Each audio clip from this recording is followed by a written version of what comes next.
the reincarnation of my uncle. Everybody says, yes, I'm lucky of being a reincarnation, but I don't like to be not myself. I can't stand this situation.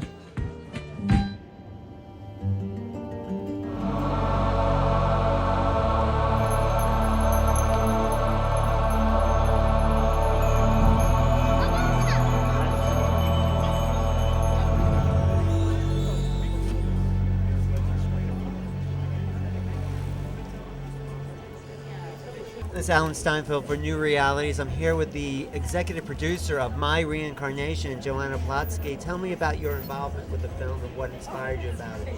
Well, I'm a long-time meditator, long-term teacher of meditation, and there's almost no movies around in the entire world that have to do with real enlightenment, real transformation, real high consciousness. So when I saw the rough cut of this film about a year ago, I said I have to be involved in it. I was extremely touched and affected by this film. So I'm really excited that everybody in the world is going to be exposed to real enlightened people. Do you think this will have an impact on the mainstream consciousness? Definitely, definitely. Because it's also a story of a father and son and finding your passion in life, finding something that's a very high destiny to do.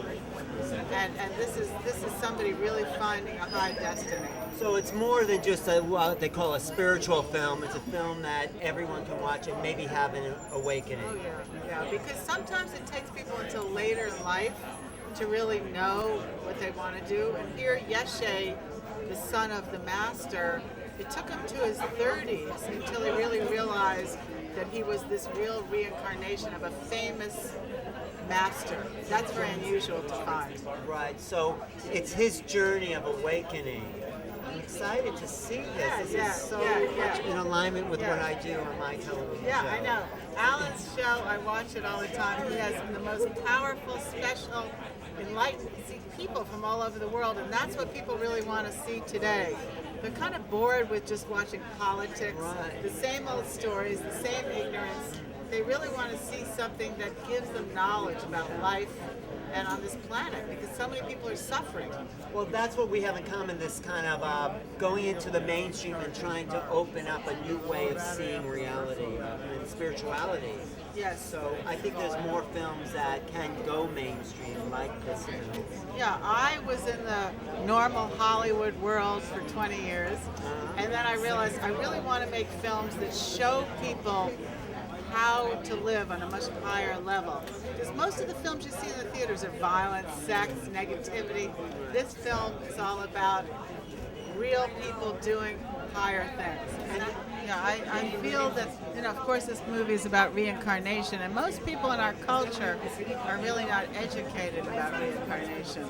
But to me, it's something I believed in my whole life. So the fact that I'm doing the movie at this point, when my mother may be dying, gives me a lot of peace, because it makes me realize the impermanence of the body.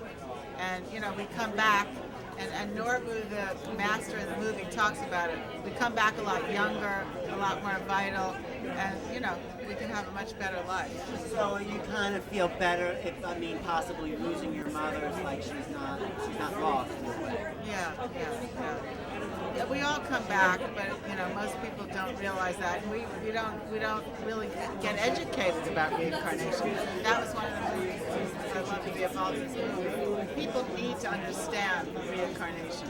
I think we actually remember it as a young age, and then it's conditioned out of us to forget and just kind of be programmed to not disconnect from that multidimensionality about it. So it's great that you're doing this. Maybe this will open up a lot of people's ideas. I hope so. About what's possible for them. Many were expecting him to be a monk and teach in a formal way, but not my father. Ladies and gentlemen, please stand up. Rinpoche has arrived. Many people today, they have a very passive idea. They think, oh, I go to a teacher. There is a wonderful teacher, powerful teacher. I go in front of this teacher and stay there, and then I receive transmission.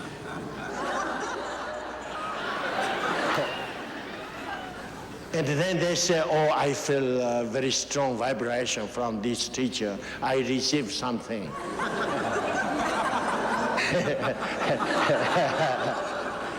And the Westerners speak always vibration. Vibration sometimes is useful, but not main thing. Principle in the Dzogchen teaching which we ask is, you open your eyes, you open your senses. This film really is the first film I've ever seen in a long time that's about real masters in this world today. So there seems like there's more of a mark ever for this type of film. More people doing yoga, more people meditating. Tell me about that experience of how meditation has increased its influence. Yeah, I've been doing this. I do transcendental meditation, which I've done for 30 years. And it seems like right now there's more people than ever that are interested in it, because I think more people are suffering, more people are having a hard time, and they need something to supplant their life, something that's going to give them more light, more energy, more lightness. This idea that you have to suffer, in my opinion, is ignorance. Once you're in a higher state of consciousness, you see the same thing from a different perspective. And that's what we have to learn as a collective culture. And I think there's an awakening in general happening with the population. There's an increase in vibration. Yes.